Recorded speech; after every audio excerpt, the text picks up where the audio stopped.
और वृंदावन बिहारी लाल की जय, भागवत भगवान की जय। आइए भगवान का सुमिरन करते हुए आज की कथा में प्रवेश करेंगे। मधुराष्ट्र के माध्यम से आप सब लोग जो हैं रिकॉर्डिंग मार लेना, ठीक है? भगवान के सुंदर स्वरूप का दर्शन करेंगे। अधरम मधुरम बदनम मधुरम नयनम मधुरम हसितम मधुरम। अधरम मधुरम वदनम मधुरम नयनम मधुरम हसितम मधुरम।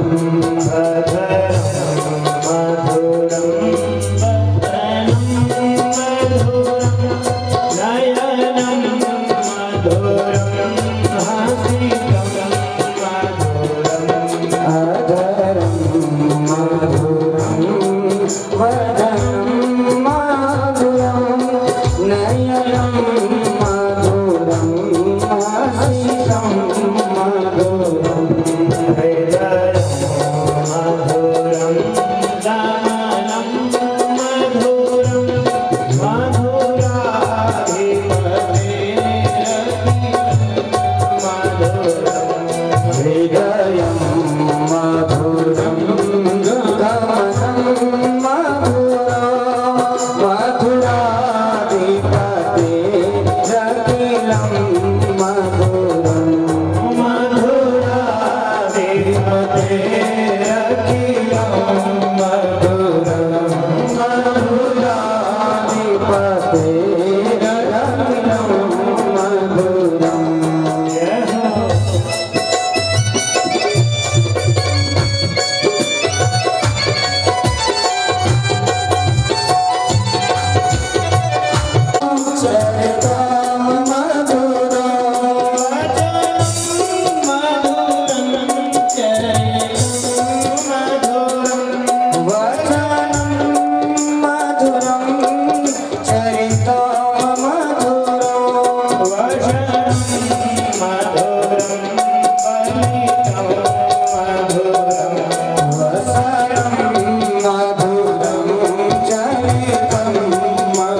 मधुरा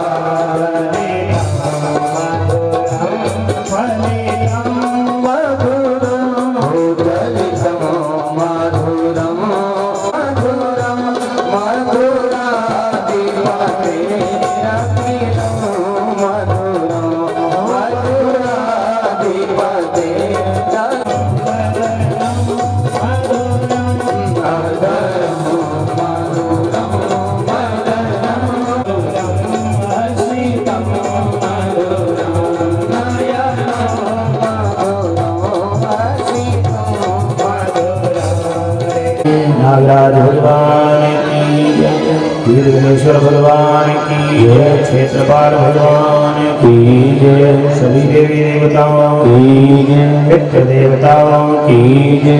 जय जय श्री राधे, जय जय श्री राधे, जय जय श्री राधे। अष्टलाल की युवक सरकार की 92 प्रतिमूर्ति श्रीमद् भागवत महापुराण ज्ञान यज्ञ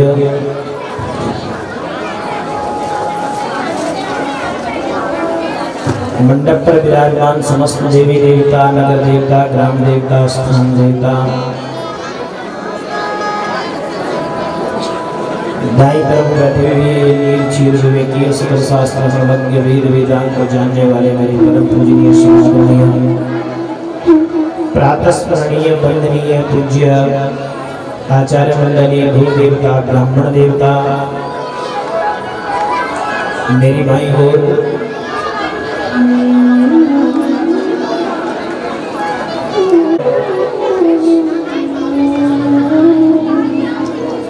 माँ भगवती शारदा संगीत विशारद विप्रबंधु,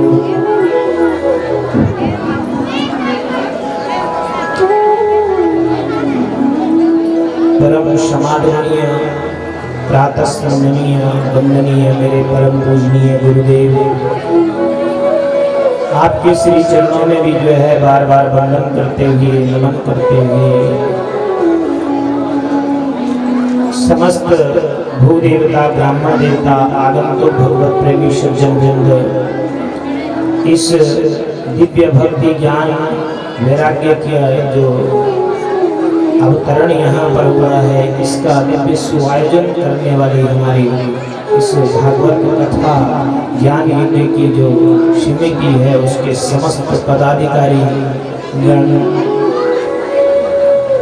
भगवती लक्ष्मी स्वरूपा समस्त माताएं, बहनें, बाल बाल स्वरूप बालक बालिकाएं,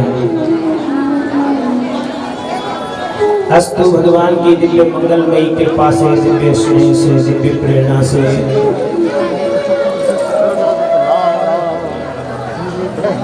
इस दिव्य कथा का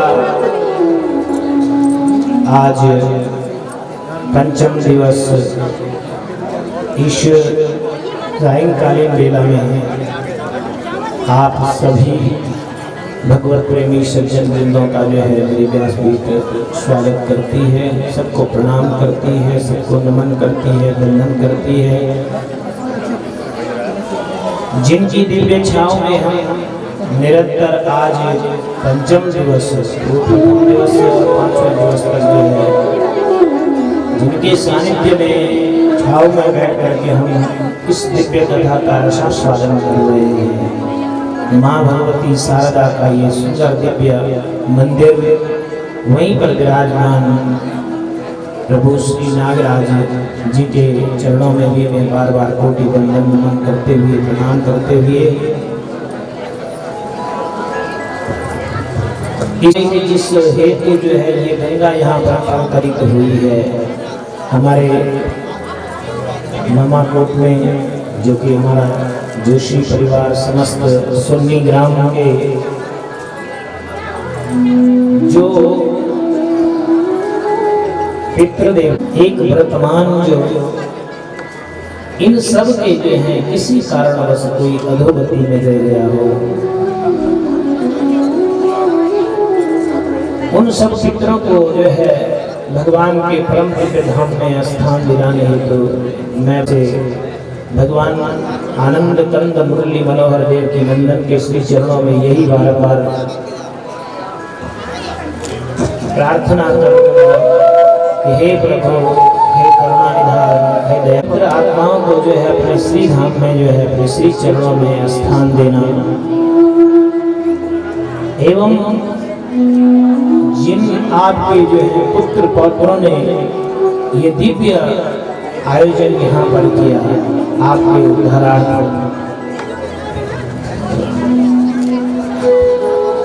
प्रार्थना करते हुए हे प्रभु, आपके घर में भी जो है सुख शांति ऐश्वर्य वैभव बना रहे, जितने भी अमंगल हैं सब अमंगल दूर हो, मंगल प्रदान हो, आपके घर में रिद्धि सिद्धि प्रदान हो, आरोग्यता प्रदान हो, यही कामना जो है भागवत भगवान के श्री चरणों में करते हुए आप सब लोगों के लिए जिस भाव से, जिस श्रद्धा से, जिस प्रेम से बैठ करके आप इस दिव्य कथा का प्रशस्वादन करें, परमात्मा उसी रूप में आकर के आप समस्त भक्तों के मनोरथ को पूर्ण करें।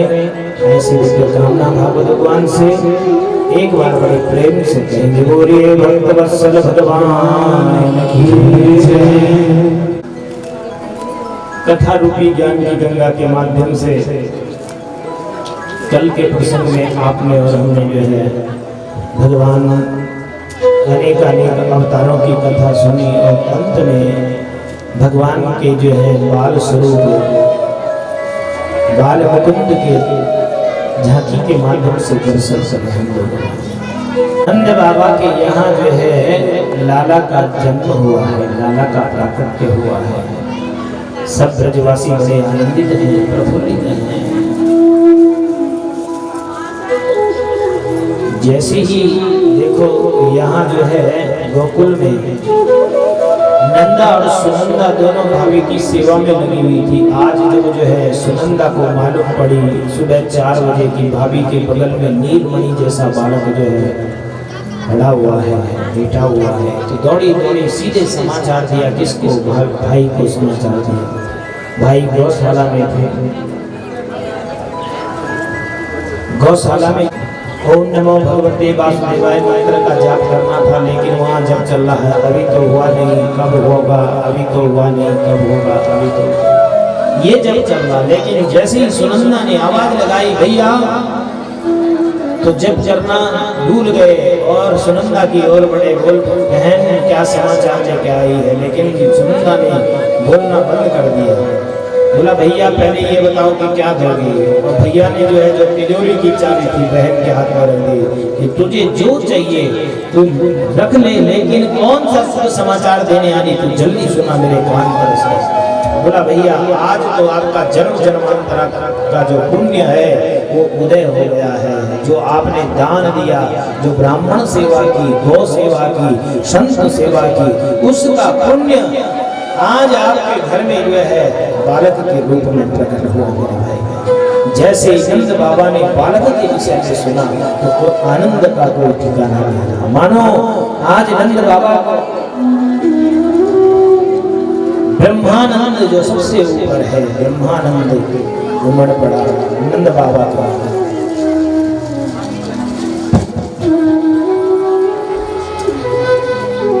आखिरकार जो है उछलते कूदते जमुना जी में गए। 108 डुबकियां जो है नंद बाबा ने लगाई जमुना जी में, मूंछों पर इत्र दिया और जो है अचकन पहनी, सुंदर सा दुपट्टा डाला और जो है आगे बढ़ने लगे। लेकिन ब्रजवासियों ने देखो जब कोई भी मंगल कार्य होता है यहाँ, तो यहाँ जो है दही का पात्र, हल्दी का पात्र, तेल का पात्र रखा जाता है। दर्शन करने के लिए गए ब्रजवासी सब एकत्रित हो गए।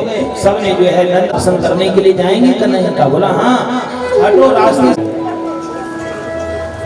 जैसे ही नंद बाबा आगे बढ़ने लगे, सारे ब्रजवासियों ने दही का, हल्दी का जो सब उनके ऊपर जो है वो दे दिया। अरे तुमने ये क्या कर दिया, मैंने कितना सुंदर श्रृंगार किया था और आपने सब खराब कर दिया।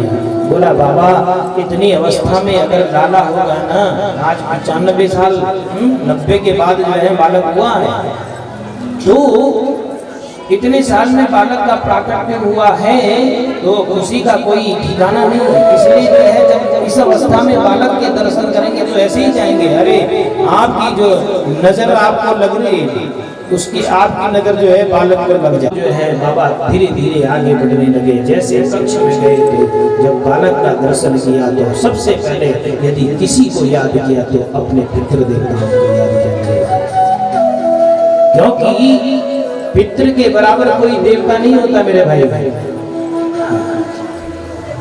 इसलिए पितृ देवताओं को हमेशा याद करना चाहिए।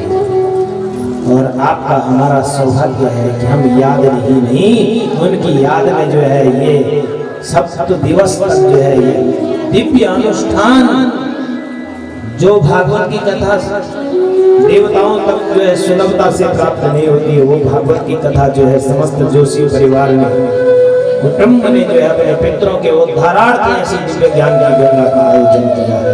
इससे बढ़कर के और क्या सौभाग्य की बात हो सकती है। नंद बाबा ने यदि सबसे पहले किसी को याद किया तो अपने देवता आपकी दिव्य कृपा आज जो है क्यों, क्योंकि भैया आगे आप तिलांजलि जलांजलि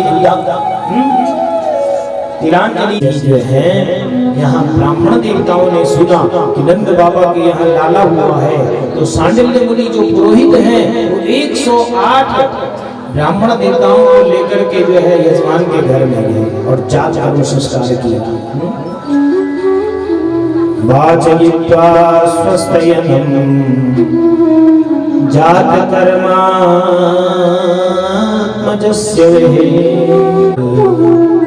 पितृदेवार्चनं तथा नन्दस्तात्मजापन्ने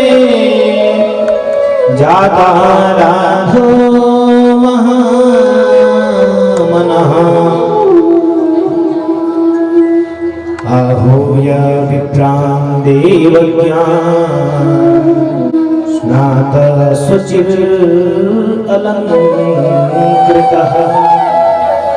नंद बाबा बड़े सुंदर तरीके से जो है सज धज रहे थे पुनः, लेकिन ब्राह्मण देवता जब द्वार पर पहुंचे तो ब्राह्मण देवता के सीधे चरणों में जाकर के बोला आपकी कृपा से ये सब हुआ है, आपका जो यज्ञ हुआ ब्राह्मण देवता का आशीर्वाद। यहाँ ब्राह्मण देवता ने जात कर्म संस्कार किया और तदोपरांत यहाँ नंद बाबा ने जो है बहुत सारा दान जो है ब्राह्मणों को दिया।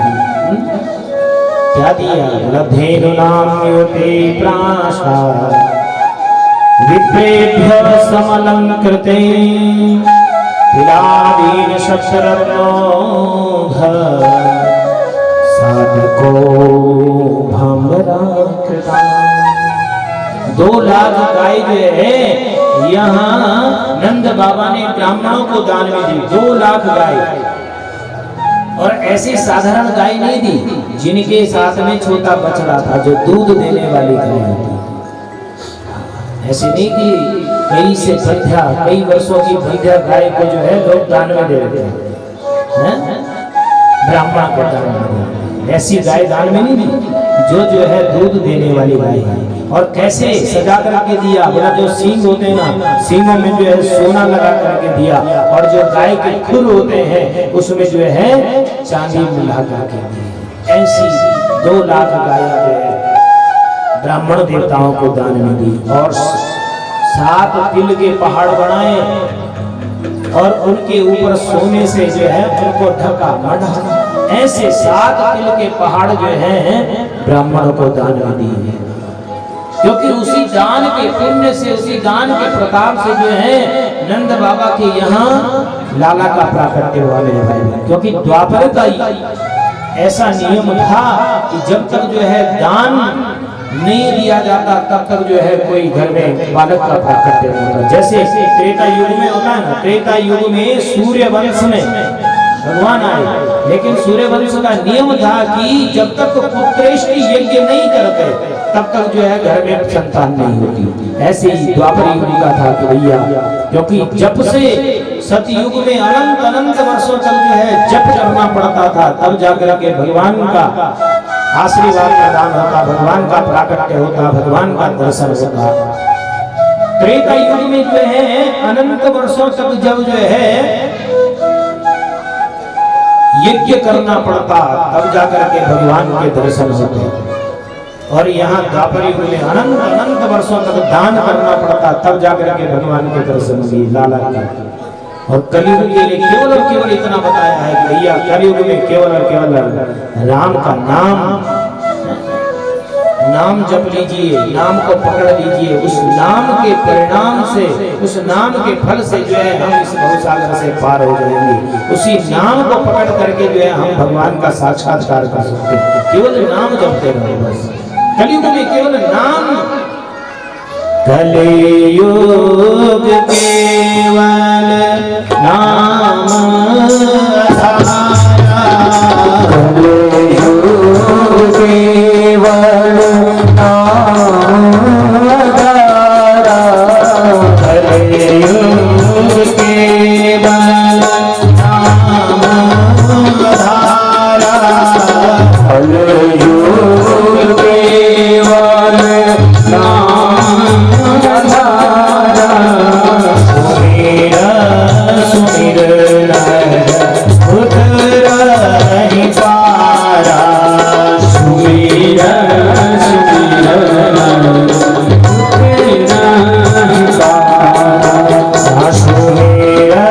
सुमिर सुमिर उतर नहीं पारा, सुमिर सुमिर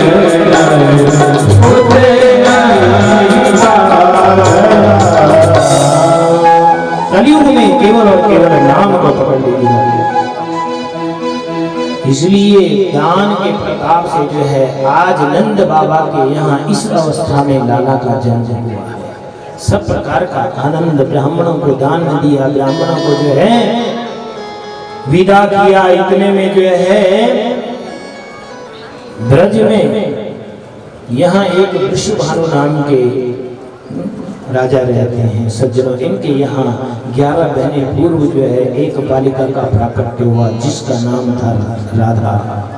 आज जैसे ही वृषभानु जी को पता लगा कि नंद बाबा के यहाँ लाला हुआ है तो बहुत बड़े बड़े थाल में जो है किसी में मिष्ठान, मेवा, वस्त्र आदि लेकर के जो है पूरी सेना के साथ कहाँ पहुँच गए, नंद बाबा के यहाँ पहुँचे और नंद बाबा को बधाई दी, बहुत सुंदर तरीके से बधाई दी, ये सब समर्पित करके। और आज कहा कि आपके यहाँ लाला हुआ है, हमारे यहाँ लाली हुई है, अर्थात हम दोनों का विवाह करेंगे। देखो बालक अभी जो है 1-2 दिन का भी नहीं हुआ और बहू पहले हैं, टीका पहले आ गया। नंद महर घर लोटा जायो बरसाने से, टीको बरसाना से जो है नंद बाबा के यहाँ कन्हैया के लिए तिलक लगा। सब प्रकार का आनंद, सब बधाई देने लगे, सबने बधाई दी। किसको? नंद बाबा को। सारे ब्रजवासी आकर के बधाई दे रहे हैं। सारी ब्रजवासी की जितने भी जो हैं माताएं हैं उन्होंने भी आकर के जो है नंद रानी को बधाई दी। अब देखते हैं किसकी बधाई में दम है। माताएं अच्छी बधाई देती हैं कि सज्जन पुरुष अच्छी बधाई देते हैं? चलिए पहले देखते हैं सज्जन पुरुषों से, देखते हैं कैसी बधाई देते हैं। आप सबने जो है नंद बाबा को बधाई देनी है, हाथ खड़े करके और जोर से बोलना बधाई हो, हैं? माताओं ने नहीं बोलना, किसने बोलना है? सज्जन महापुरुषों ने। देखते हैं कौन से बढ़िया बधाई देता है। आपने बाबा को बधाई दी, सज्जन पुरुष कह रहे हैं नंद बाबा बधाई हो। आवाज ही नहीं सुनाई दे रही है। एक बार फिर दे दो जरा ढंग से, नंद बाबा बधाई हो। सुनाई नहीं दिया है। देखो माताएं कैसे देती है बधाई, ये ढंग से सुनो। ये बधाई जो है निश्चित श्रीनगर तक सुनाई देगी। सारी नंद बाबा ने जब से बधाई सुनी तो नंद बाबा ने कहा कि बधाई हो बधाई, ये सब आपका पुण्य का फल है। आपकी वजह, आपके आशीर्वाद से मेरे घर में लाला का प्राकट्य हुआ है। अब सारी माताएं जो है यशोदा मैया को बधाई दे रही, मैया बधाई हो। सबको लगता है आज पुरुषों का जो है एकादशी का व्रत है, लेकिन एकादशी तो कल है। बताओ ऐसी चीज आती है बधाई, जैसे मैया ने कहा कि बहनों बधाई हो, बधाई आपको भी बहुत सारी बधाई, क्योंकि आपके आशीर्वाद से, दिव्य प्रसाद से जो है मेरे घर में इस अवस्था में जो है बालक हुआ है। आपका आशीर्वाद बना रहे, सब प्रकार का आनंद। लेकिन एक बूढ़ी मैया भी जो है बधाई देने के लिए पहुंच गई। उसको भी लगा कि मुझे भी जाना चाहिए। अब आंख से तो कोई दिखाई देता, क्योंकि श्रृंगार करके जा रही थी भैया, आंख से कुछ दिखाई नहीं दिया। श्री शीशा के सामने खड़ी हो गई, दर्पण के सामने, आंख से कुछ दिखाई नहीं दे रहा था। तो क्या हुआ, विचित्र श्रृंगार किया। जो ओठों पर लगाने वाली वस्तु थी नहीं उसको आंखों पर लगा दिया, और जो आंखों वाली थी उसको ओठों पर लगा दिया। कैसा श्रृंगार लगा, काजल ओठों पर लगा दिया, लिपस्टिक जो है आंखों पर लगा दिया, दिखाई नहीं देता। अब वेदांती थी, जैसे वहां पहुंची, कहाँ उस भीड़ में पहुंची, इधर उधर करके गई, इंद्राणी के भवन में जैसे पहुंची तो यहाँ ब्रजवासियों ने माखन के गोले बना रखे थे, इतने इतने, थोड़ा मिश्री में लोट-पोट करके माखन के गोले। अब जैसे इसने कहा क्या हुआ क्या हुआ क्या हुआ, एक लाला ने जो है माखन मिश्री का गोला सीधे, जैसे उसने कहा क्या हुआ मुंह खोला, वैसे जो है उसने सीधे मिश्री माखन का गोला उसके मुंह में रख दिया। अब दांत तो थे नहीं, बेचारी वेदांती थी, सीधे जो है पेट में उतर गया। दांत होते तो मुख में अटकता, सीधे अंदर चला गया। बोला क्या हुआ, अभी भी पता नहीं चला। अरे नंद के यहाँ लाला हुआ है। बोला ऐसा लाला जो है रोज रोज होवे, क्योंकि माखन मिश्री खाने को मिले, और तो कुछ खाया नहीं जाता। वेदांती थी, दांत तो थे, माखन मिश्री में कोई ज्यादा मेहनत नहीं करता, इसलिए ऐसा लाला जो है रोज रोज होवे, बड़ा आशीर्वाद दिया। लेकिन एक जो वैद्य रानी थी, जो हमेशा जो है नंद रानी को देखने के लिए जाया करती थी, रोज देख करके आती, उसके समाचार लेने जाती है। प्राचीन होते हैं ना, गांव में भी होती थी, जिनको दाई कहा जाता था। जब किसी के जो है तो माताएं सगर्भा होती थी ना, तो उनकी रेख देख में रखते थे कि भैया इसको देखते रहे। उनको सब पता होता, पुरानी वैद रानी नहीं होगी। अब वो भी जो है जब समाचार मिला कि भाई बहुत भीड़ लगी है, कुछ ना कुछ वहाँ जो है कोई बालक बालिका हुई है, ऐसा उसको ज्ञान था। वो जो है उस सभा में पहुंच गई, और जैसे उस सभा में पहुंची तो सबने समाचार दिया कि भैया यहाँ तो लाला हुआ है, लाला। इसको आश्चर्य हो गया, भैया कल तक तो जो है मैंने नंद रानी की कुक्षी में तो जो है बालिका को देखा था, क्योंकि इनको अनुभव होता है। जो वैद रानियां होती हैं, जिनको दाई कहा जाता है, उनको अनुभव होता था पुराने वर्ष में कि भैया इसकी कुक्षी में बालक है या बालिका है। क्योंकि नियम है कि यदि जो है बाई कुक्षी में जो है शिशु हो तो बालिका होती है, और दाई कुक्षी में हो तो बालक होता है। तो इसको पता रहता है। लेकिन ये जब वहां गई, इसने सुना ये एक रात में कैसे ये हो गया। ये कह रही है कि एक अचंभो सुनीरी सजनी, होरी भई की होरा, और रात रात में नंदरानी को छोड़ी है गयो छोरा, कि रात रात में नंदरानी को छोड़ी है गयो छोरा। ऐसा कैसे हो गया कि रात रात में जो है ये छोरी से छोरा बन गया? क्योंकि मुझे कल तक तो ये ज्ञान था कि इसकी कुक्षी में जो है बालिका है। लेकिन जो भी हो, आनंद का विषय है। वो मैया भी जो है वहां गई और आनंद देने लगी। मेरी भाई बहन, सब प्रकार का आनंद, सारे ब्रजवासी एकत्रित हुए और सब जो है इस उत्सव में सम्मिलित हुए। मेरे भाई बहन, केवल और केवल सारे ब्रजवासी इस उत्सव में आए, केवल एक व्यक्ति इस उत्सव में नहीं गया। कौन? रोहिणी मैया जबकि गोकुल में रह रही है, वहीं रह रही है, लेकिन कन्हैया के उत्सव में सम्मिलित नहीं हुई। क्यों नहीं हुई मेरे भाई? इसलिए नहीं हुई क्योंकि इनके पति पर संकट था।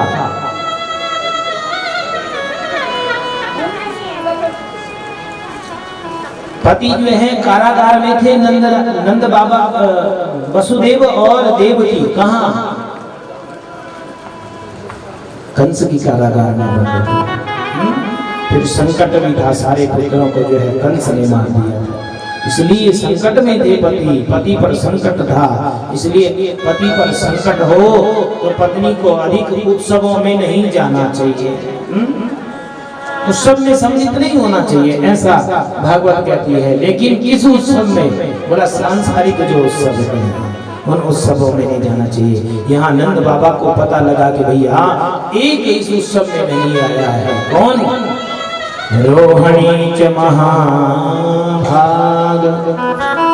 नंद गोप विनंदिता व्यचरत दिव्यवासः स्रस्कंठाभरण भूषिता। नंद बाबा तुरंत रोहिणी मैया के पास गए। रोहिणी मैया से कहा कि सब लोग उत्सव में सम्मिलित हुए, केवल और केवल आप ही उत्सव में नहीं सम्मिलित हो रहे, ऐसा क्यों? क्या कारण है? चलो उत्सव में सम्मिलित हो। और अब जो है रोहिणी मैया ने विचार किया कि भैया ये तो मेरे गोविंद का उत्सव है। रोहिणी मैया, संसार के नियम कुछ और हैं, लेकिन मेरे प्रभु के दरबार में जाने के नियम कुछ और हैं। पति पर संकट हो तो संसार के जो उत्सव होते हैं उनमें जाने का प्रतिबंध है, लेकिन भगवान के उत्सव में, भगवान की कथा में, भगवान के दरबार में, भगवान के मंदिर में जाने के लिए कोई मना नहीं है। यहाँ जो है गोविंद के जन्मोत्सव में जो है जाने से कैसा संकोच। मैया रोहिणी ने जो है सुंदर श्रृंगार किया और सीधे जाकर के लाला के उत्सव में सम्मिलित हुई और लाला को सीधे अपनी गोदी में लिया और गोदी में जो है लेकर के उछाल करके जो है गोदी में खिला रही है और गीत गा रही है। कौन सा गीत गा रही है? बड़े प्रेम से, जय जय श्री गोकुलेश नंद के दुलारे, जय जय श्री गोकुलेश नंद के दुलारे, जय जय श्री गोकुलेश नंद के दुलारे, जय जय श्री गोकुलेश नंद के दुलारे, नंद के दुलारे, जय जय श्री गोकुलेश नंद के दुलारे, जय जय श्री गोकुलेश नंद के दुलारे, जय जय श्री गोकुलेश नंद के दुलारे। आप जाने बड़े भाव से मनाइए प्रभु को, मानो आप जो है भगवान को अपनी गोदी में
नंद के दुलारे भक्तों के प्यारे नंद के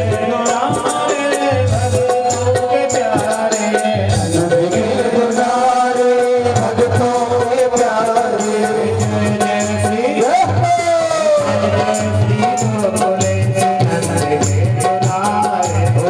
जय श्री गोकुलेश नंद के दुलारे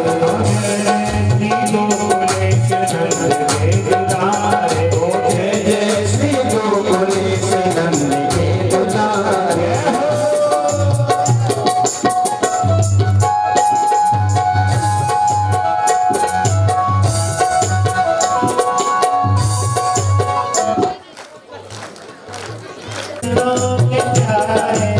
नंद के दुलारे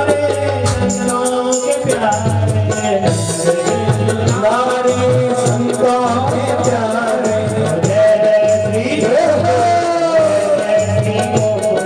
संतों के प्यारे जय श्री गोकुलेश नंद के दुलारे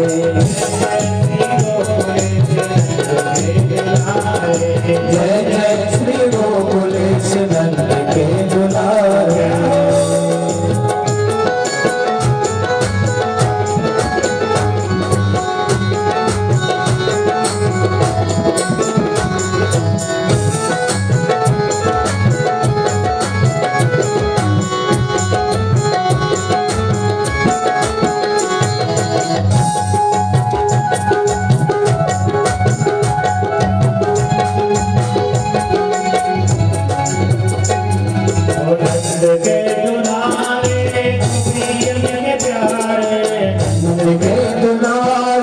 बाबा को ध्यान आया कि मैंने इस वर्ष का तो जो है कंस को वार्षिक कर दिया नहीं, क्योंकि कंस राजा है, साल भर में एक दिन जो है क्या देना पड़ता है, एक बार जो है टैक्स देना पड़ता है, कर देना पड़ता है। वो कर देने के लिए जो है नंद बाबा ने सारे ब्रजवासियों को कहा कि आप तो सब मनाते रहिए, हम जो है नंद बाबा कह रहे हैं कि कंस को जो है कर दे करके आते हैं। नंदम कंसस्य वार्षिक्यम करदातम कुरुद्वः।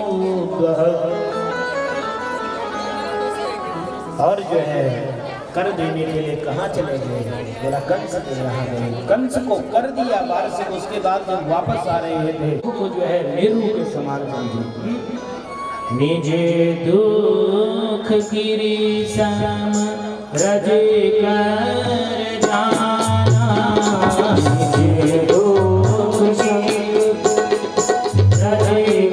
वहाँ बहुत भीड़ लगी हुई है, सब बधाई देने जा रहे हैं, वहाँ कैसे पहुंचा जाए। इतने में इसकी जो बहन है वो सामने आ गई, जिसका नाम था पूतना।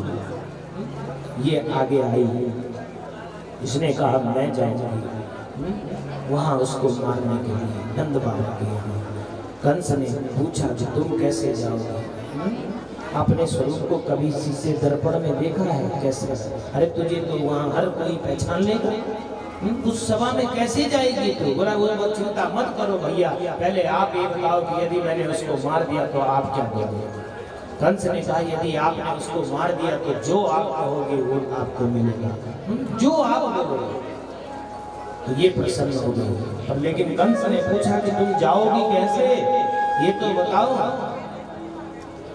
तो पूतना ने कहा कि मेरा स्वरूप ऐसा है ना, मैं सुंदरी बन करके जाऊंगी, ऐसा श्रृंगार करूंगी, ऐसा श्रृंगार करूंगी कि भैया यहाँ नहीं मिलेगा तो विदेश से मंगाऊंगी, है ना? वो मुंह पर जो है लिपा पोती करने के लिए थोड़ी देर के लिए कितना सुंदर लगता भी, लेकिन जैसे मुंह धोता फिर वही सुंदर सामने आ जाता।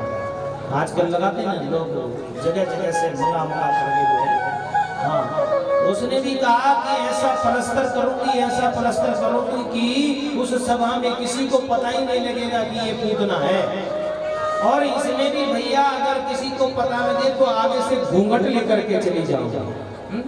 होता है ना, लेते हैं लोग आगे से घूंघट ले लेते, जो अपने से बड़े होते हैं उनके सामने, जेठ के सामने, ससुर के सामने, है ना। अपने से बड़ों के आगे लोग घूंघट लेते, आप तो नहीं लेते खैर, लेकिन पहले प्रथा थी।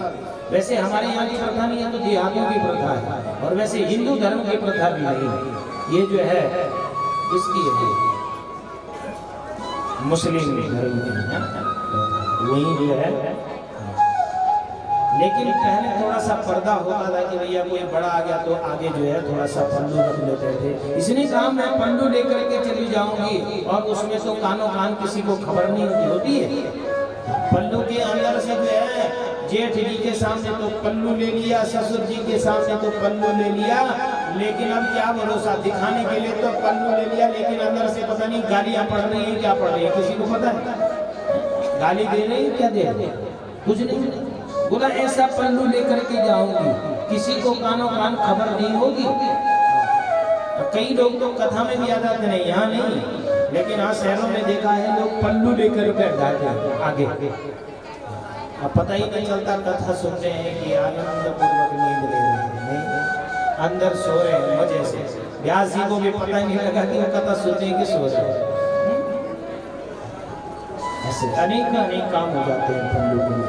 बोला पल्लू लेकर के जाऊंगी, चिंता मत करो। मारोगी कैसे? बोला अपने स्तन पर जो है जहर लेकर के जाऊंगी, और उसको जो है अपना स्तनपान कराऊंगी, 2 मिनट में जो है मृत्यु को प्राप्त हो जाएगा। कंस की समझ में आया। बोला बहन यदि तूने ये काम कर दिया तो मैं जो हूँ तुझे जो तो बोलेगी वो तुझे इनाम में मिलेगा। आखिरकार ये सब हुआ, और आज पूता ने सुंदर श्रृंगार किया, और श्रृंगार करके ऐसा श्रृंगार किया मेरे भाई बहन कि आज कन्हैया 7 दिन हैं, 7 दिन के हो गए, और ऐसा श्रृंगार किया कि मानो जो है ब्रजमंडल में ऐसी कोई सुंदरी नहीं है। पल्लू लेकर के गई छम छम छम छम करके, और उस सभा में चली गई। बहुत सारी भीड़ थी, सबने जो है मार्ग दे दिया, क्योंकि भैया सबको लगा कोई नवी नवेली बहू आई होगी, दर्शन करना चाहती होगी, तो सबने मार्ग दे दिया। अब ये चल करके कहाँ पहुंच गई? बोला जो है नंद रानी के पास। नंद रानी गोदी में अपने लाला को जो है सुला रही थी, इतने में जो है इसने प्रणाम कर दिया, और नंद रानी ने आशीर्वाद दिया। बोला बहन कहाँ से आई है? बोला बहुत दूर से आई हूँ, दूर से आई हूँ। मैंने सुना कि आपके यहाँ लाला हुआ तो मेरे से भी नहीं रहा गया, इस लाला के दर्शन करने के लिए मैं उससे चल दूर से चल करके आई। तो भैया ने जो गोदी में खिला रही थी ना अपने, सो जो है उसी की गोदी में दिया। अच्छा ठीक है, मेरे यहाँ तो बहुत सारे मेहमान आ रखे हैं, अभी किसी से ठीक से मिली भी नहीं हो, सबको राम राम करके आती हूँ, तो तब तक इस लाला को अपनी गोदी में ले लो। अपनी गोदी में जो है लाला को ले लिया। अब तो जो है ये बड़ी प्रसन्न हुई कि भैया मैं तो अपने स्थल पर कालकूट जहर लेकर के आई हूँ, 2 मिनट में जो है ये मृत्यु को प्राप्त हो जाएगा जैसे दूध पिलाऊंगी। आज चतुर्दशी का दिन है, क्योंकि 7 दिन बाद गई ना मारने के लिए, 7 दिन बाद चतुर्दशी का दिन है। और चतुर्दशी पूतना कहते हैं अविद्या के लिए, जो अविद्या है वही पूतना है। और अविद्या जो है हमारे 14 जगह निवास करती है मेरे भाई, 14 हमारे शरीर में 5 कर्मेंद्रियां होती हैं, 5 ज्ञानेंद्रियां होती हैं, मन बुद्धि चित्त अहंकार, इन सब में जो है अविद्या निवास करती है। और तब तक जो है गोविंद, जब तक गोविंद की कृपा नहीं होती है तब तक जो है ये अविद्या समाप्त नहीं होती है, और परमात्मा का साक्षात्कार नहीं होता है। उसी अविद्या को दूर करने के लिए मेरे गोविंद ने ये लीला की। आज चतुर्दशी का दिन पूतना जो है जहर अपने स्तन पर लगा करके, जैसे ही जो है गोदी में बालक को लिया कन्हैया को, अब तो पूतना बड़ी प्रसन्न हुई, ये तो मरने के लिए स्वयं मेरी गोदी में अपने आप चल करके आ गया। अब जो है नंद रानी वहां से निकल गई, दूर चले गई। इतने में जो है इसने अपना जो है पल्लू हटाया और लाला के मुख पर देखा, तो लाला ने जो है जैसे ही मुख को देखा मेरे भाई बहन, ऐसे ही जो है लाला ने नेत्र बंद कर दिए। जैसे ही पूतना का मुख देखा तो कन्हैया ने आंखें बंद कर दी। परीक्षित ने पूछा सुखदेव जी, गुरुदेव कन्हैया ने आंखें बंद क्यों की? क्या कन्हैया को डर लग गया पूतना को देख करके? लेकिन संत कहते हैं कि भैया आंखें इसलिए की बंद भगवान ने, क्योंकि भगवान को लगा कि जब मैं राम रूप में आया था तब भी सबसे पहले यदि कोई मारने के लिए आई थी, एक अबला ही मारने के लिए आई थी। राम रूप में कौन आई थी सबसे पहले भगवान को मारने? ताड़का आई थी। नहीं तो यहाँ भी जो है, जब मैं माखन मिश्री खाने के लिए यहाँ प्रकट हुआ हूँ तो सबसे पहले मारने के लिए कोई आई तो अबला ही आई। यानी कि वहां भी जो है पहले उसको मारा और यहाँ भी इसको मारना पड़ेगा। इसलिए जो है कन्हैया ने इसका मुंह नहीं देखना चाहा, मन बंद हो गया, नेत्र बंद कर दी। लेकिन कोई दूसरे संत कहते हैं कि नहीं नहीं ऐसी बात नहीं है, भगवान के नेत्र इसलिए बंद हुए कि भगवान के एक नेत्र में सूर्य निवास करते हैं और एक नेत्र में चंद्रमा निवास करते हैं। मानो चंद्रमा और सूर्य विचार कर रहे हैं, अरे कैसी उल्टा है, दूसरा है कि मेरे दूध निकलेगा वो मैं पीऊंगा और जो जहर निकलेगा उसको आप ग्रहण करना। इसलिए भगवान शंकर का ध्यान किया। ये भी हो सकता है कि भैया इसलिए भगवान ने नेत्र बंद किए कि ये जो है मुझे मारने के लिए आई, लेकिन काम क्या कर रही है? स्तनपान का काम करा रही है और स्तनपान केवल और केवल माँ कराती है। इसलिए काम तो माँ का ही कर रही है। इसलिए भगवान ने अपने लोक में देखा, वैकुंठ में देखा कि भैया कोई पदवी खाली है कि नहीं है, इसलिए इसको माँ की जैसी सदगति प्रदान करनी है, अपने वैकुंठ में स्थान देना है। इसलिए नेत्र बंद करके भगवान ने वैकुंठ में देखा। कारण जो भी हो, भगवान ने नेत्र बंद किए और जब नेत्र बंद किए तो इधर पूतना को लगा कि ये मुझसे डर रहा है। आखिर जो है पूतना ने अपना स्तन कन्हैया के मुख में लगाया और कन्हैया जो है स्तनपान कर रहे हैं। फिर नेत्र खोले और एक टकी लगा करके जो है पूतना के मुख, आपने देखा होगा जब छोटा बच्चा स्तनपान करता है तो एक टकी लगा करके जो है माँ के मुख में देखता है। आज कन्हैया भी ऐसे देख रहे हैं। आखिरकार जो है कन्हैया जब एक टकी लगा करके देख रहे थे तो इस समय पूतना को जो है थोड़ा डर लगने लगा। धीरे धीरे कन्हैया ने जो है स्तनपान के साथ साथ जो है दुग्ध पान करने के साथ जो है यहाँ पूतना के प्राणों को भी हरने लगे। और जब पूतना को जो है पूतना के प्राणों को हरने लगे, इस समय थोड़ा सा कष्ट होने लगा, छटपटाने लगी और कहने लगी, हे लाला छोड़ मुझे, हे छोरा छोड़। आज 7 दिन का कन्हैया जो है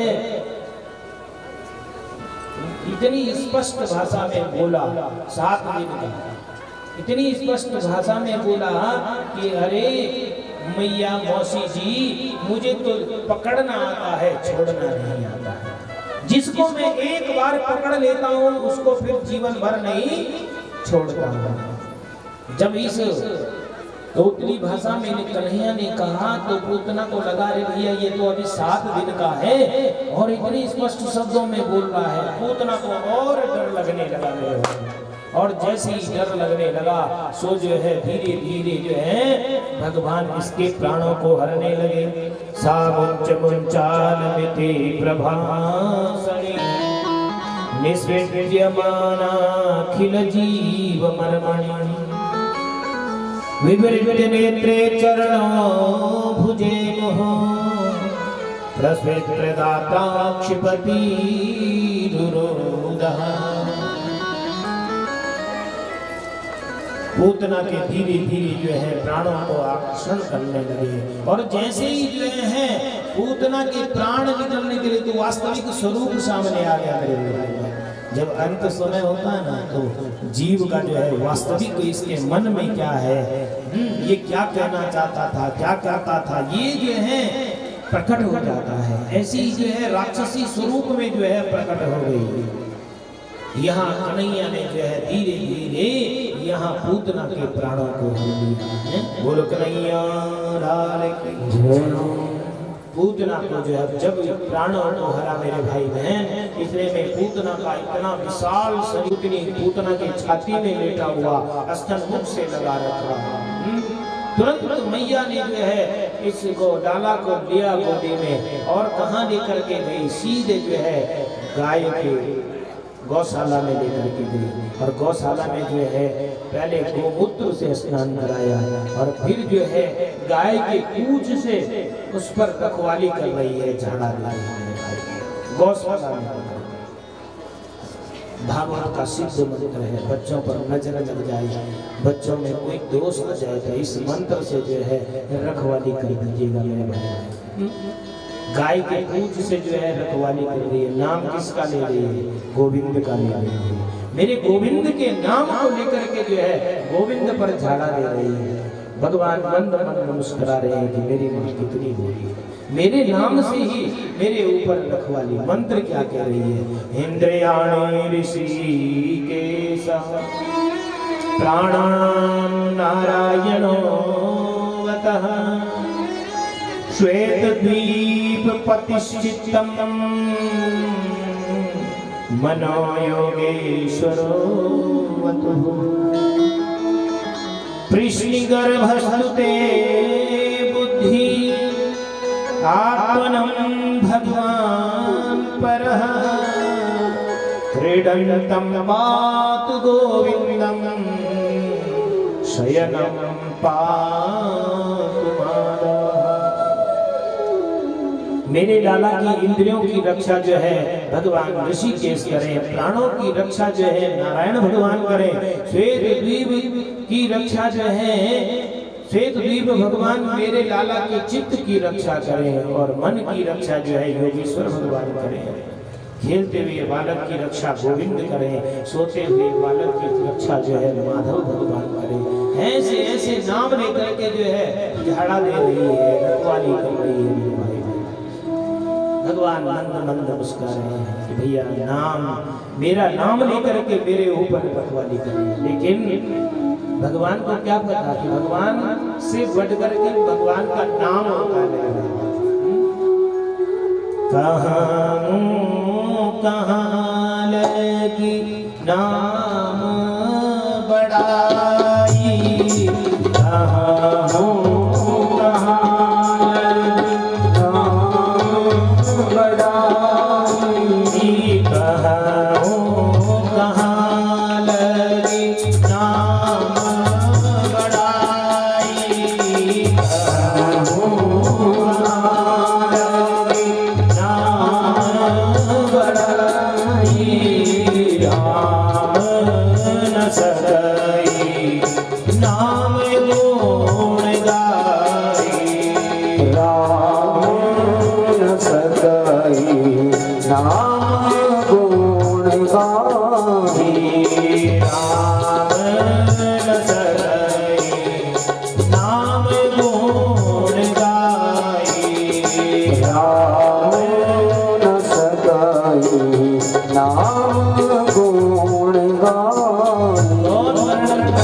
मेरे भाई। प्रभु के नाम कल आया था कि नाम में कितना, नाम का कितना महत्व है भैया। नाम से जो है भगवान के नाम से समुद्र में पत्थर तैर जाते हैं मेरे भाई। नलिनी को देखते हैं आपने, पत्थर पे राम लिखा हुआ पत्थर जो है समुद्र में विशाल जो है सेतु का निर्माण कर देते हैं। तो नाम से जो है पत्थर तैर देते हैं। यही दृश्य एक बार क्या हुआ कि जब सेतु बन रहा था ना, तो सेतु बनते समय जो है जो पत्थर पर नल नील राम लिख रहे वो पत्थर तैर रहा। आखिरकार दूर से भगवान देख रहे हैं राम जी, उन्होंने कहा जब मेरे नाम से पत्थर तैर रहे हैं तो क्या जिस पत्थर को मैं जल में डालूंगा, समुद्र में डालूंगा, वो नहीं तैरेगा। तो राम जी ने एक पत्थर लिया और वो पत्थर जो है समुद्र में जाकर के फेंक दिया। लेकिन मेरे भाई बहन वो पत्थर डूब गया, वो तैरा नहीं है, डूब गया। ये दृश्य कौन देख रहे थे? राम, हनुमान जी देख रहे थे। हनुमान जी ने जैसे राम जी की तरफ देखा तो मंद मंद मुस्कुराए। राम जी ने हनुमान जी को देखा तो भैया किसी ने इधर उधर देखा नहीं तो हनुमान जी ने देख लिया। अब हनुमान जी राम जी के पास गए, बोला प्रभु आप कितने बोले हैं, आप विचार करें। हनुमान जी कह रहे हैं कि जिस पत्थर पर आपका नाम है वो तैर रहा है, लेकिन जिसको जो है आपने छोड़ दिया है वो इस भवसागर में डूब रहा है। जिसको राम पकड़ लेते हैं, राम नाम जिसके पास है वो इस भवसागर से तैर करके पार हो जाता है। लेकिन जो राम नाम से जो है छूट जाता है वो इस भवसागर में डूब जाता है। इसलिए नाम राम से बढ़ करके नाम है। आज भगवान मंद मंद मुस्कुरा रहे हैं मैया के इस प्रकार के नृत्य को देख करके। लेकिन जो भी हुआ पूतना का ये यशोदा का वात्सल्य पुराण है, बच्चे के प्रति स्नेह है, वात्सल्य भाव है, इसलिए ये सब कर रही है भगवान मुस्कुराए। लेकिन यहाँ ब्रजवासियों ने जो पूतना का विशाल का शरीर था ना, इसको जो है काट काट करके, क्योंकि पूरा तो ले नहीं जा सकते थे, इसलिए इसके टुकड़े टुकड़े किए और जमुना जी के किनारे लेकर के गए। जितने भी वृक्ष लताएं इसके नीचे दब करके टूट गई थी उन सबको लेकर के गए और जमुना जी के किनारे एकत्रित किया और मिट्टी का तेल डाला, इसमें पूतना के टुकड़े रखे और आग लगा दी। मेरे भाई ये धू धू करके जलने लगा। लेकिन यहाँ जो है इस पूतना के शरीर से मानो जो है चंदन जैसी खुशबू, चंदन की लकड़ियों में माना ये जल रही है, ऐसा जो है ऐसी खुशबू आने लगी। तो किसी ने प्रश्न किया, महाराज इसके बदन से ऐसी खुशबू क्यों आई, ऐसी सुगंधी क्यों आई, क्या कारण है? बोला भैया ये अच्छी रही होगी, कुल खानदान अच्छा रहा होगा, कार्य अच्छा रहा होगा, खान पान अच्छा रहा होगा। लेकिन संतों ने कहा ये सब नहीं था। पूतना लोक बालग्नि राक्षसी रुधिरासना जिघासयापि हरये स्तनम दत्ता औषधम्। बोला जो है इसका कार्य अच्छा नहीं था, छोटे छोटे बच्चों को मारा करती थी, पान भी अच्छा नहीं था, ये रक्त पान किया करती थी, खाना भी अच्छा नहीं था, मांस खाया करती थी, कुल खानदान भी अच्छा नहीं था, क्योंकि राक्षसी कुल में जो है प्रकट हुई थी। तो बोला इसके शरीर से सुगंधित क्यों आई? बोला इन्होंने जो है भगवान को स्पर्श कर दिया, और जिसने भगवान को एक बार छू लिया, यह भगवान ने जिसको एक बार स्पर्श कर लिया उसके शरीर से फिर जो है दुर्गंध नहीं आती, उसके शरीर से तो फिर सुगंध ही आती है। इस कारण जो है पूतना के शरीर से सुगंध आई। मेरे भाई आज जो है भगवान ने पूतना का उद्धार किया, लेकिन कंस को समाचार मिला कि पूतना जो है मृत्यु को प्राप्त हो गई। इसने एक और राक्षस को भेजा जिसका नाम है संकटासुर। भगवान ने भी आज इस संकटासुर को जो है मार दिया, संकटासुर को। बोलिए भक्तवत्सल भगवान की जय। आज जो है यदि सबसे पहले जो है जब भगवान जब जो है यहाँ भूलोक पर आते हैं, प्रकट होते हैं, तो देवताओं में से यदि कोई सबसे पहले दर्शन करने के लिए आता है तो भोलेनाथ आते हैं। कहीं भी चाहे राम रूप में ले लीजिएगा, चाहे नमः शिवाय नमः शिवाय नमः शिवाय नमः शिवाय जोर जोर से जो है बाबा ये गाने लगे। लेकिन जैसे यहाँ बाबा इस ओम नमः शिवाय ओम नमः शिवाय कह करके हंस रहे हैं, खूब हंस रहे हैं, और हंस रोने लगे। अब ऐसा रोने लगे, ऐसा रोने लगे कि मैया ने दूध पिलाना प्रारंभ किया, लेकिन दूध नहीं पीते। मैया ने खिलौने दिखाए, लेकिन खिलौने की ओर ध्यान नहीं जाता, रो रहे हैं। इतने में नंद बाबा आ गए, अरे क्या हुआ क्या हुआ? बोला ये चुप ही नहीं होता, रोने लग गया। उपनंद आए, सबने चुप कराने का प्रयास किया, लेकिन चुप ही नहीं होते मेरे भाई बहन। आखिरकार सारे धीरे धीरे ब्रजवासी आने लगे। अरे नंद का लाला इतना क्यों रो रहा है, क्यों रो रहा? जो गिरद गिरद से सब इकट्ठा हो गए, लेकिन दो ग्वाले की ओर जा रहे थे जहाँ बाबा बैठे हुए थे। देखा तो ये बाबा जोर जोर से हंस रहा है। ये ग्वाले कह रहे हैं अरे पागल है जो हंस रहा है इतनी जोर जोर से, उन्हें क्या पता कि भगवान भोलेनाथ। ये इनको छोड़ करके सीधे नंद बाबा के यहाँ पहुंचे तो वहां देखा कन्हैया रो रहे।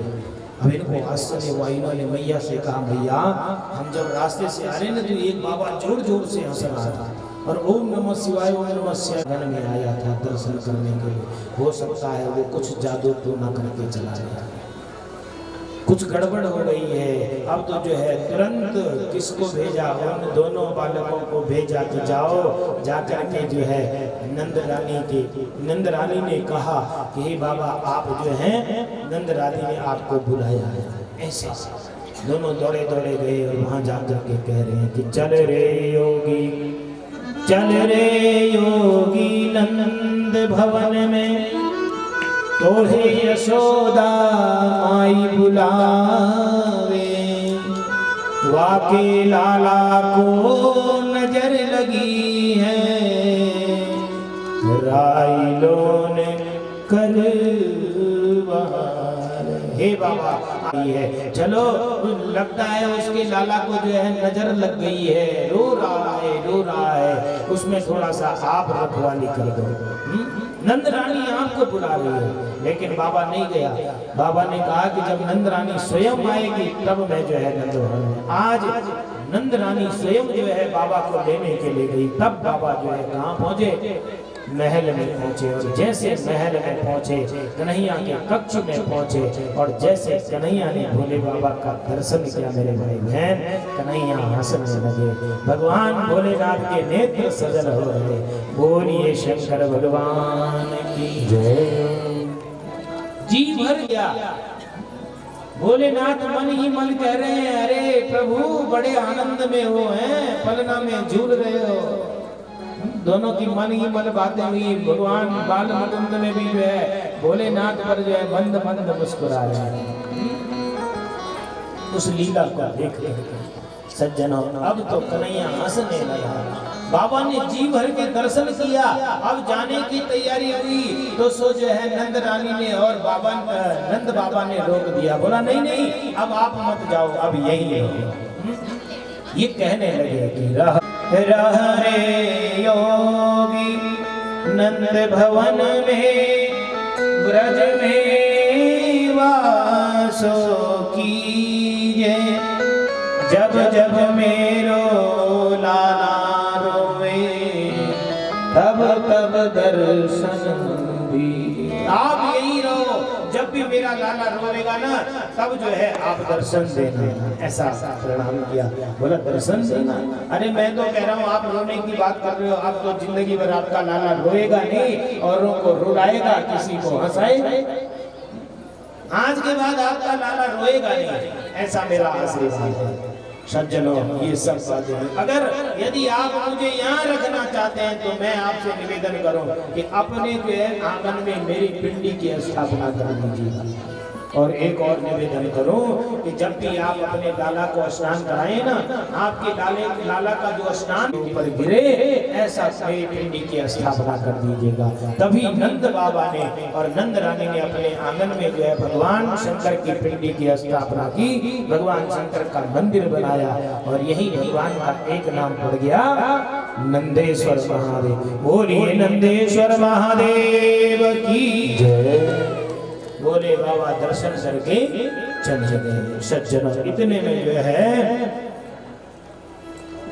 कंस ने एक और राक्षस मारने के लिए भेज दिया, जिसका नाम है तृणावत। आंधी के रूप में आया और गोविंद को जो है उठा करके ले गया, आसमान में उड़ा करके ले गया। सो भगवान ने आसमान में ही इस तृणावत को जो है इसका भी उद्धार कर दिया। बोलो गोविंद भगवान की। आज भगवान 1 वर्ष के हो गए मेरे भाई। नंद बाबा कहीं घर से बाहर जा रखे थे। इतने में जो है यहाँ जो वसुदेव के पुरोहित हैं, जिनका नाम है गर्गाचार्य जी, एक बार वसुदेव के पास कारागार में गए। और जैसे कारागार में गए तो वसुदेव ने कहा गर्गाचार्य जी 1 वर्ष हो गया है, जो गोकुल में 2 लाला हैं उनका कोई समाचार नहीं है, जाओ ना जरा उनके समाचार लेकर। यही गोकुल में आ गए। गोकुल में जो है नंद बाबा से मुलाकात हुई। हम नंद बाबा और गर्गाचार्य जी साथ साथ चल रहे हैं, बातें कर रहे हैं। तो सज्जनों, आगे जैसे बढ़े तो अरे आपके जैसे ज्योतिषाचार्य तो सुना मैंने नाम की, गर्गाचार्य जी बहुत ज्योतिषाचार्य हैं। तो जरा हमारी बालकों की जो है ग्रह भी देख लीजिएगा कैसे कैसे हैं। तो गर्गाचार्य जी ने कहा कि भैया आपके बालकों के नाम क्या हैं। नाम के अनुसार जो है मैं ग्रह देखूंगा, क्या नाम है आपके बच्चों के?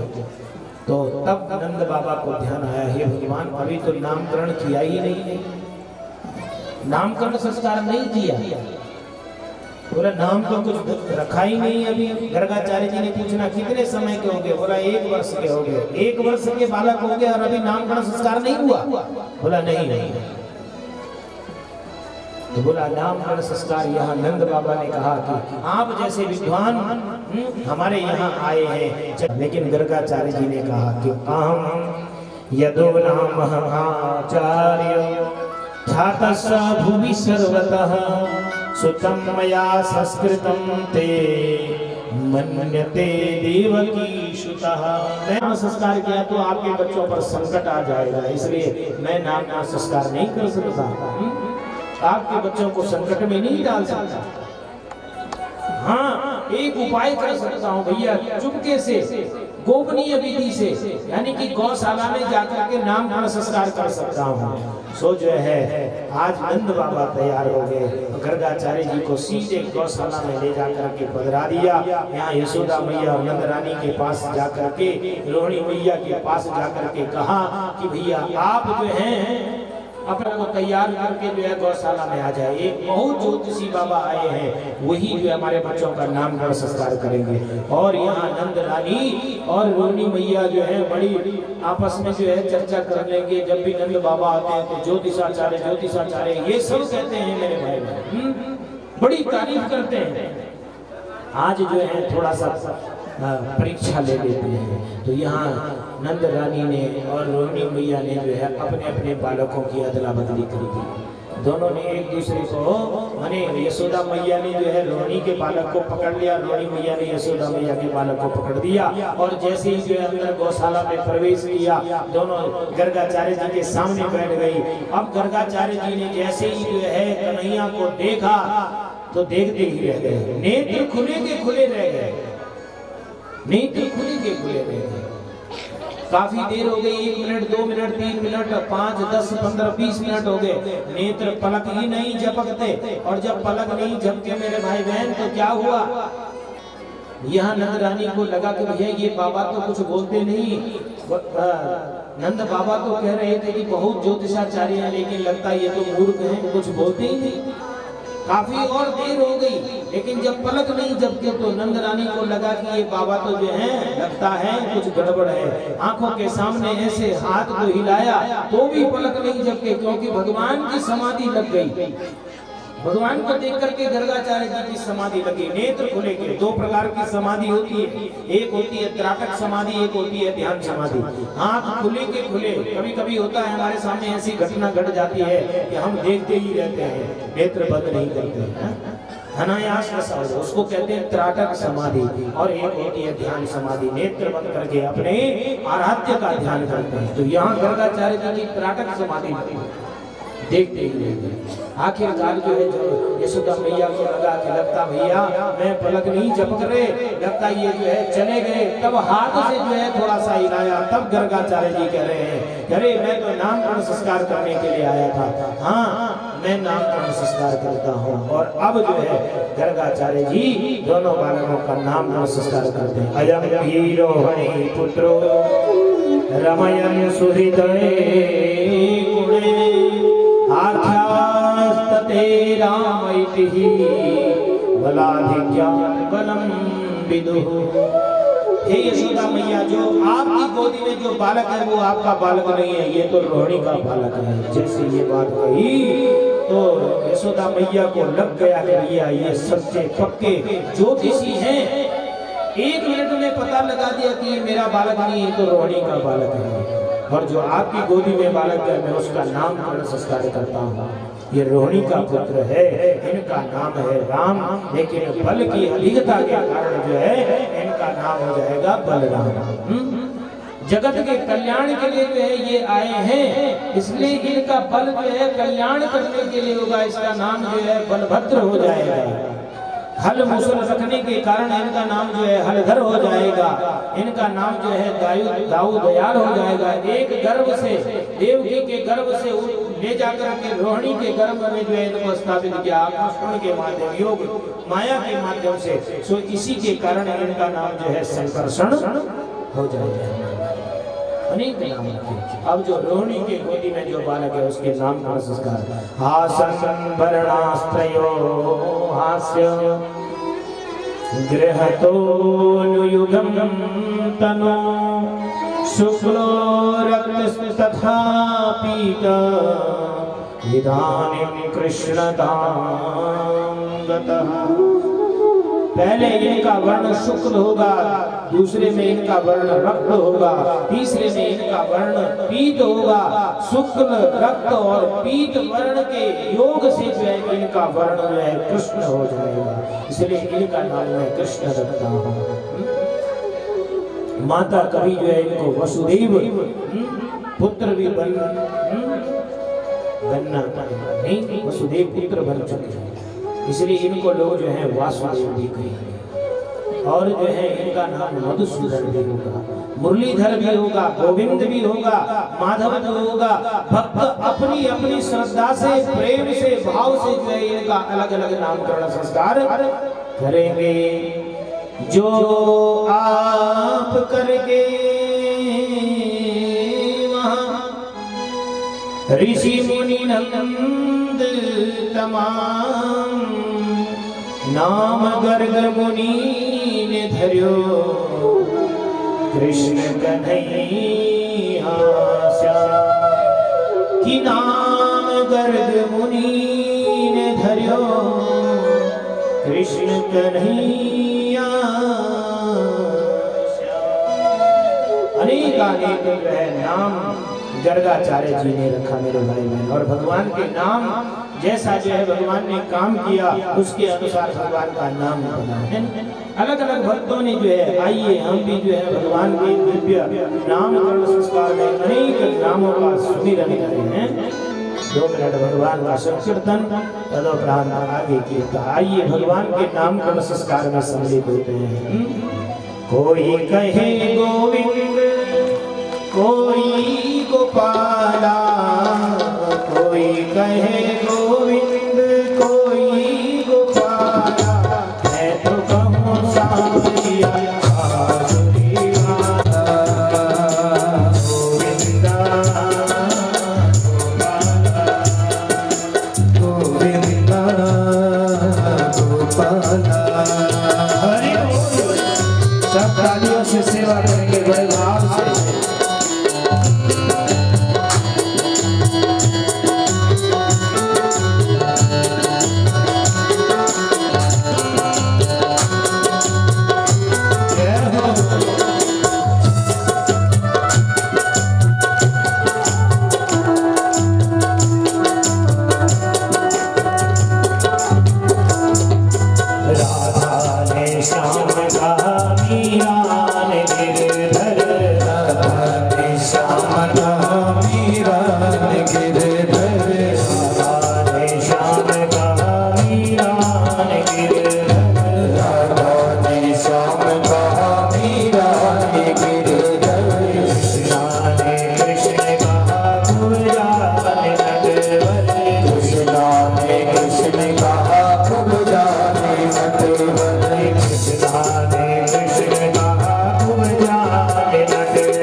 Come on.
तो